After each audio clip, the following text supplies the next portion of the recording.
شوہر نے کیا کہا؟ جب تک میری اجازت نہ ہو گھر سے قدم نہ نکالنا۔ چلا گیا۔ ایک دن اچانک دروازہ بچا، اندر سے آواز آئی، کون؟ کہا تیرا بھائی ہے۔ کہا کیوں آیا؟ کہ ابا کی طبیعت خراب ہے، تجھے بلانے آیا ہوں۔ اس نے کہا مجبور ہوں، شوہر نے اجازت نہیں دی ہے، شوہر نے اجازت نہیں دی ہے، اس لیے میں گھر سے باہر قدم نہیں نکال سکتی۔ بھائی چلا گیا۔ باپ نے بیٹے کو آتے دیکھا، پوچھا کہاں تھا شہزادے؟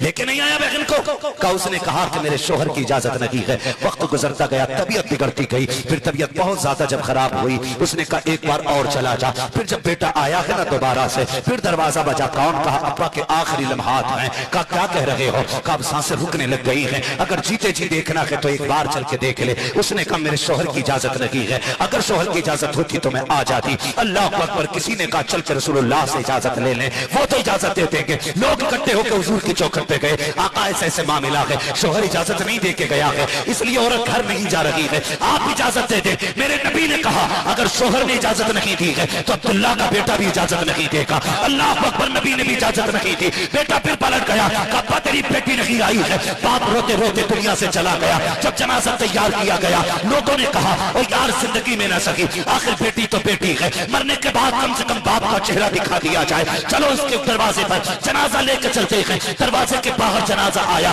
یہ تھی شریعت کی پابند بیٹی۔ جب دروازے کے باہر جنازہ رکھا گیا، کہا گیا بیٹی آجا، تو نہیں آئی ہے، دیکھ باپ تیرے دروازے تک چل کے آ گیا ہے، دیکھ لے آخری دیدار ہے تیرے باپ کا۔ جب بچی نے اتنا سنا ہے، چیخ نکل جاتی ہے، اندر سے آواز آتی ہے، اگر یہاں تک نکل پاتی تو میں وہاں تک بھی جا سکتی تھی، مجبوری ہے میں باہر نہیں آ سکتی ہوں، اگر دکھانا ہے تو میرے باپ کا جنازہ اندر لے کے آ جاؤ۔ اللہ اکبر۔ کچھ عقلمندوں نے فیصلہ کیا، چلو جنازہ اٹھاؤ، بیٹی کو چہرہ دکھا دو۔ جیسی جنازہ اندر گیا ہے، بیٹی نے باپ کا چہرہ کفن سے کھولا، متھے کو بوسہ دیا، اس کے بعد تلووں میں جا کے سر رکھ کے رونے لگ جاتی ہے اور کہتی ہے میرے پروردگار تو دیکھ رہا ہے یہ میرا باپ ہے، یہ دور کا رشتہ دار نہیں ہے، یہ میرا دور کا تعلق والا نہیں ہے، یہ میرا باپ ہے، اس نے میری پرورش کی ہے۔ میرے پروردگار میں نے تیرے محبوب کی شریعت کی خاطر اپنے باپ کے حکم کی پرواہ نہیں کی ہے، میرے پروردگار مجھ سے راضی ہو جا۔ یہ کہتے کہتے بیٹی نے باپ کو الوداع کیا ہے۔ جب لوگ دفنا کے آ گئے، اگلی رات جب آئی ہے، لوگوں نے دیکھا